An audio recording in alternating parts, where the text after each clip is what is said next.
안녕하세요. 오은국 목사입니다. 오늘도 네마 성경 공부를 이렇게 시작하도록 하겠습니다.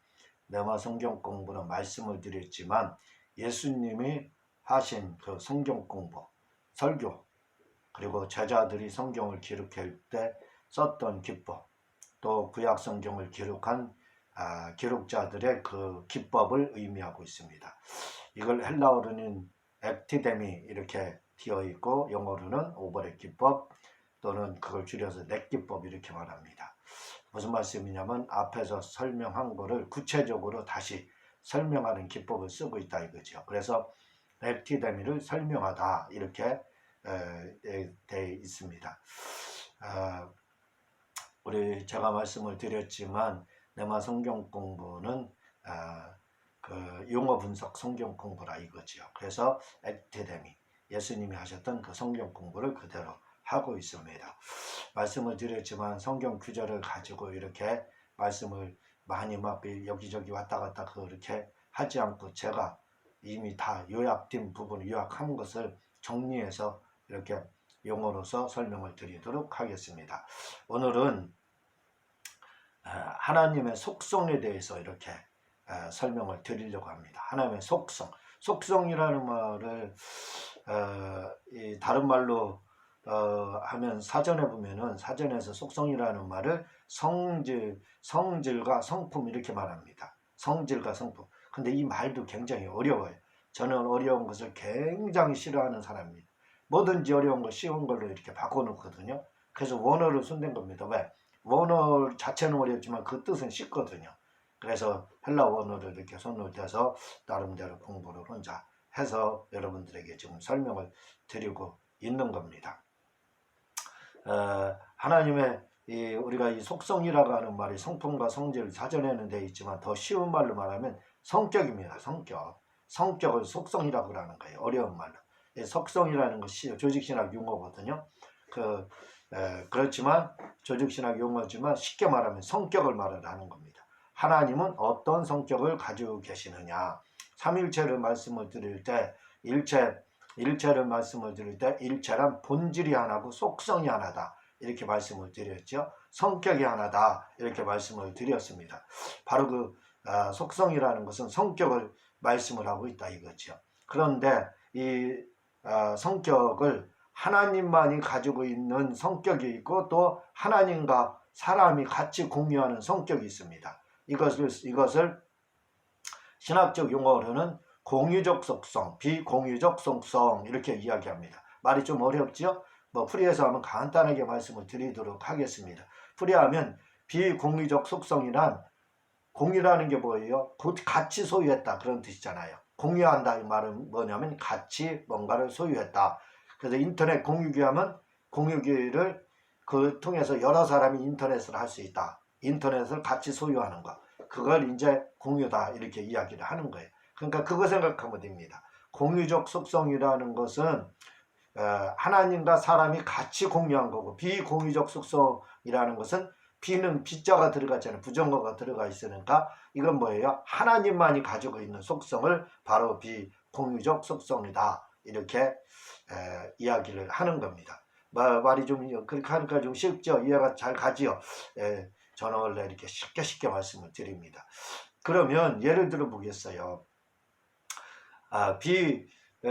공유적 속성이라는 건 하나님과 사람이 공통적으로 하나님에게도 나타나고 사람에게도 나타난 성격, 성품을 말을 하는 겁니다. 비공유적 속성은 하나님만 가지고 있는 성격, 성품을 말을 하는 거예요. 그러니까 공유적 속성이라고 할 때 그렇지만 공유적 속성이라고 해도요. 하나님의 예를 들어 사랑, 지식, 인격 이런 거 다 뭐예요? 이런 것 공유적 속성입니다. 봐봐요. 지식도 사람도 지식을 갖잖아요. IQ가 뭐 어떻게 되고 이런 것들 다 지식이잖아요. 그리고 EQ, 지혜. 사람 지혜 있잖아요. 사랑 있잖아요.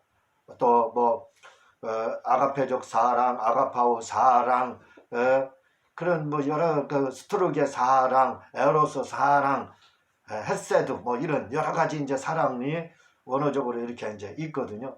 이렇게 사랑이라는 것도 사람도 하나님처럼 사랑을 가지고 있어요. 하나님이 지식을 가지고 있는 것처럼 사람도 가지고 있고, 하나님이 지혜를 가지고 있는 것처럼 사람도 지혜를 가지고 있고, 인격도 하나님이 가지고 계신 것처럼 사람도 가지고 있어요. 그러나 여기서 우리가 생각할 게 있습니다. 하나님이 가지고 있는 이 공의적 속성, 사랑, 또 인격, 또 지혜, 지식, 이런 것들은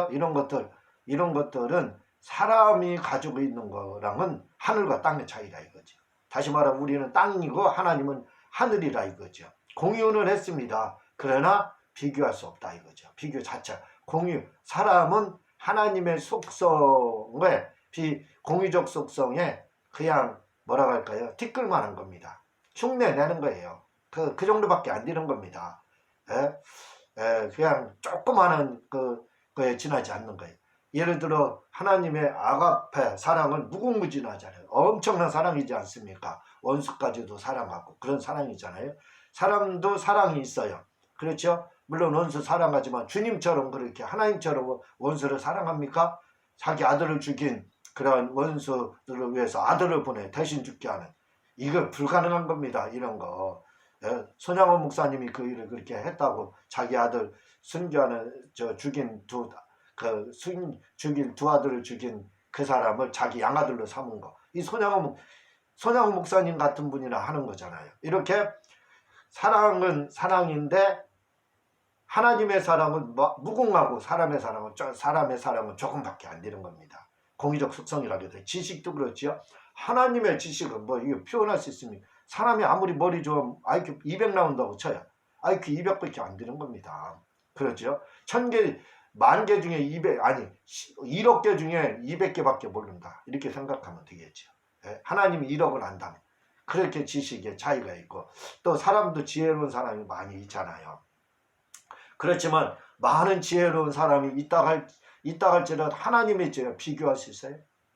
비교할 수가 없습니다. 하나님은 지혜로 이 우주를 창조하셨다고 했잖아요. 그러니까 우리 사람이 아무리 지혜로워봤자 얼마나 알겠습니까? 솔로몬이 지혜왕이라고 그러는데, 솔로몬이 엄청 지혜로운데 형이상학과 형리학을 다 알았다, 이렇게 이제 이야기하는 거거든요. 그렇게 이제 의경에서는 말을 합니다. 그렇지만 솔로몬의 지혜는 하나님에 비하면 비교 자체가 티끌도 안 됩니다. 티끌도 먼지도 안 된다 이 말이에요. 그 정도라 이거죠. 그리고 하나님의 그 지정의 그 인격 가지신 거하고 사람의 인격하고 품의 자체, 그 자체 비교할 수가 없습니다. 이렇게 하나님과 사람이 공유하는 그러한 속성이 있다 이거죠. 성품이, 하나님의 성품이 사람에게도 나타나는 것. 하나님의 그 큰 그러한 성품들이 사람에게 나타나는 걸 공유적 속성, 조그마하게 나타나는 거예요. 그리고 하나님의 그 속성, 하나님만 가지고 있는 속성, 이걸 뭐라고 하냐면 비공유적 속성이다, 이렇게 이야기를 합니다. 비공유적 속성은 하나님만이 가지고 있는 성격이라고 말씀을 드렸어요. 그건 뭐냐면 자존성. 하나님 스스로 계셔요. 하나님 예를 들겠어요. 사람은 아기가 스스로 있을 수 있나요? 자존성 다 떠나서 하나님 스스로 계신다 이 말씀. 사람, 동물도 봐보세요. 새끼 낳으면 부모의 도움을 받아야 태어나고 자라고 하는 겁니다. 아이는 어때요? 사람은 아이 20살 아니 지금은 25살까지 공부를 시켜야 그때서 사람굿이랍니다. 부모님의 도움을 받고. 이 자존성, 스스로 계신다는 것이 이게 가능한가요? 사람은 불가능해요. 사람은 피조물은 스스로 있을 수가 없습니다. 아니 나무가 스스로 있나요? 하늘에서 주는 해, 달, 비 이걸 먹어야 됩니다. 땅이라고 해서 그 뒤는 줄 아세요? 땅 그냥 놔보세요. 황폐해집니다. 모래로 바뀝니다. 거기에 비가 내리고 하나님이 햇빛도 쐬고 이렇게 저렇게 하셔야 씨앗도 자라고 흙의 역할을 하는 겁니다. 이 피조물은요 자존성이 없어요. 그래서 비공유적 속성은 하나님만이 가지고 있는 성품, 하나님만이 가지고 있는 성격을 의미하고 있는 겁니다. 또 불변성, 변하지 않는다는 거지요.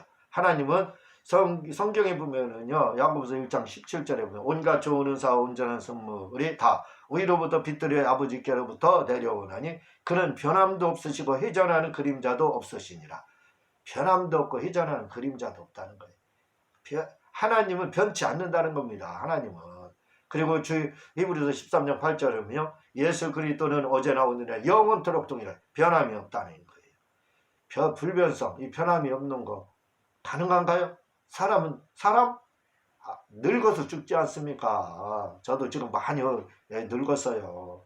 예, 어렸을 때하고 지금 이렇게 사진 보면 말도 못하게 늙었거든요. 이제 57이 되다 보니까 얼마 있으면 58이 돼요. 그러다 보니까 이제 몸이 늙었다는 이런 주름이나 이런 걸로 다 표시가 되는 거예요. 변한다 이거죠. 세상이 변하지 않는 게 어디 있습니까? 다 변해요. 사람 성격도 변하고 맛도 변하고, 예? 이 지구도 변하고 있습니다. 그렇잖아요. 그렇지만 하나님 변합니까? 하나님 변하지 않는다요. 어제나 오늘이나 영원토록 동일하고 변함이 없으시다고 그렇게 말을 하고 있습니다. 영원성, 영원, 우리가 하나님이 영원하시다, 이건 뭐냐면 시간을 말을 하는 거예요. 시간. 영원이라는 말은 뭐 때문에 나온, 시간 때문에, 사람의 시간 때문에 나온 거예요. 시간이 없으면 영원함이라는 말이 안 나와요. 그런데 시간이 있기 때문에 영원함이라는 말이 나오는, 시간과 관계된 말이 영원성인 겁니다. 하나님은 영원하시다. 그렇죠. 성경 말씀도 영원하죠. 딱 그 말씀 더 이상 거기에 가감되지 않습니다. 영원하다 이거죠. 하나님과 성경 외에는 영원한 것이 없습니다. 예? 영원하신 것은 하나님과 사람밖에, 하나님과 성경밖에 없어요. 하나님의 말씀 영원히, 성경이 다 없어진다. 그래도 그 말씀이 계속 있는 거. 하나님은 어제나 오늘이나 영원토록 동일한 것처럼 영원히 현재로 계신 거예요. 하나님의 시간은 현재입니다. 현재. 사람의 시간은 과거가 있고 미래가 있고, 예, 현재가 있지만, 그러나 하나님의 시간은 언제나 현재입니다. 언제나. 이걸 하나님의 영원성이라고 하는 거예요. 영원성. 시간과 관계된 겁니다. 그리고 편재성, 유비쿼터스. 이건 편재성이라는 것은 뭐와 관계된 거냐면, 이건 공간이에요. 공간과 관계된 겁니다. 이 4차원을 공간이라고 하거든요. 이 공간과 관계된 것이 편재성입니다. 이걸 유비쿼터스라고 하죠. 유비쿼터스라는 것은 뭐예요? 이게 이제 편재성이라고 해서, 우리 오늘날 시대를 유비쿼터스 시대 이렇게 해서 아파트를 유비쿼터스로 해가지고 스마트폰으로 조정해서 밖에서 보일러를 켤 수 있고, 밥을 할 수 있고, 선풍기를 돌릴 수 있고, 에어컨을 돌릴 수 있는 거, 이걸 유비쿼터스라고 합니다. 왜? 집안에 있어야 우리가 선풍기를 돌리고 밥을 하고 전기 코드를 꽂고 뭘 해서 청소기도 돌릴 수 있고 에어컨도 돌릴 수 있는데, 근데 이제 밖에서 스마트폰으로 조정만 하면 어떻게 돼요? 선풍기도 돌리고 에어컨도 돌릴 수 있다 이거죠. 밥도 할 수 있고. 그게 그래서 뭐예요? 마치 공간에 존재하는 것처럼, 예? 다른 공간에서 이 집이라는 공간을 지배하는 것처럼, 그 집에 있으나 그 자동차라는 그 공간에 있으나 어때요? 똑같다 이거죠. 똑같이 뭐든지 조정할 수 있다 해서 그걸 유비쿼터스라고 합니다. 이 유비쿼터스라는 말이 어디에서 왔느냐? 신앙용어를 아파트에 이렇게 적용을 하고 있는 거예요. 지금은 유비쿼터스 시대죠. 바로 그게 편재성입니다. 편재성은 어디예요? 똑같다 이거죠. 아파트에 있어야 밥을 하고 했었는데, 이제 밖에서 차 안에서도 더 멀리서 미국에서도 스마트폰으로 한국에 있는 밥을, 우리 집에 있는 밥을 할 수 있다 이거죠. 그러니까 어떻게 공간을 초월했다 해서 편재성 이렇게 말을 합니다. 그걸 바로 편재성. 하나님은 편재하시다. 어디에나 계시다 이거예요. 공간을 초월해서 어디에나 계시다. 그 말입니다. 그걸 유비쿼터스라고 이렇게 이야기를 하는 겁니다. 공간 안에는 어디에 계시다. 이 우주 공간 안에 어디에 계시다. 그걸 유비쿼터스, 편재성 이렇게 말합니다. 무변성은 뭐냐면 똑같이 공간을 초월하는 건데, 이 우주 가운데가 아니라 우주 밖에 나갈지라도 하나님 계시다. 내가 주의 신을 떠나 어디를 가며 주의 앞에서 어디를 피하리까? 시편 9편 8절에 보면 내가 하늘에 올라갈지라도 거기 계시며 음부에 내려갈 자리를 펼지라도 거기 계시며 내가 새벽 날개를 치며 바다 끝에 거할지라도 곧 거기서도 주의 손이 나를 인도하시며 주의 오른손이 나를 붙드시니라. 이게 뭐예요? 편재성, 공간을 초월해서 계신다. 어디에나, 그죠? 공간 안에, 공간 처음보다는 편재성은 공간 안에 어디? 이 지구라는 공간 안에, 우주 안에라는 공간 안에 어디 안에 계시다 그 말이죠. 그리고 무변성은 뭐예요? 우주 안의 공간뿐만 아니라 공간을 초월해서 음부에도 계시고 지옥에도 계시고 천국에도 하나님은 동시에 계신다. 편재하에 계신다. 그걸 무변성이다 이렇게 말합니다. 똑같이 편재성과 무변성은 똑같이 공간을 말을 하지만 편재성은 공간 안에, 그리고 무변성은 공간을 초월해서 하나님이 계시다. 이건 하나님만이 가지고 계신 거죠. 그래서 하나님의 이것은 비공유적 속성, 사람은 가지고 있지 못한 거다. 하나님만이 가지고 있는 성품이다. 성격이다. 이렇게 말을 하는 겁니다. 그리고 또 완전성이라는 게 있어요. 완전성이라는 건 뭐냐면 완전과 온전은 틀립니다. 완전은 100%라는 뜻이에요. 0.0000001 0.001도 부족함이 없다는 거예요. 완전히 100% 하나님은 완전하시다 이거죠. 하나님은 부족함이 없어요. 이건 뭐냐면 양적인 것을 말을 해요. 양이라는 것 때문에 완전성이 나온 거예요. 양이라는 거. 그러니까 양적으로 100%라 이거예요. 0.001%도 부족하면 사람은 다 부족하지요. 부족하기 짝이 없지요. 그렇죠.